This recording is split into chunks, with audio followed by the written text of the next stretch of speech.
मुब्तदा जुमले इस्मिया के पहले जुज को कहते हैं। जुमले इस्मिया किसे कहते हैं?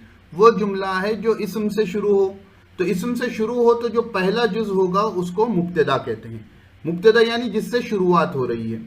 आगे बता रहे हैं यानी मुब्तदा ऐसा इस्म है जिससे बात शुरू की जाती है और उसके बारे में कुछ खबर यानी इत्तला दी जाती है। जैसे मुहम्मदुन हाजिरुन, मोहम्मद हाजिर है। तो मोहम्मद इस्म है, जुमला इससे शुरू हो रहा है तो ये जुमले इस्मिया है, और क्योंकि जुमला मोहम्मद से शुरू हो रहा है इसलिए इसको मुब्तदा कहेंगे। बिल्कुल आसान दो चार जैसे। जैसे अल्हम्दुलिल्लाहि रब्बिल आलमीन, तो अल्हम्दु उस पर अलिफ लाम आया, इस्म है, उससे बात शुरू हो रही तो अल्हम्दु मुब्तदा है। तो ऐसे ही आप मिसालें देखते जाएं। अगर किसी जुमले की शुरुआत इस्म से हो रही हो तो उसका जो पहला कलीमा है उसको मुब्तदा कहते हैं और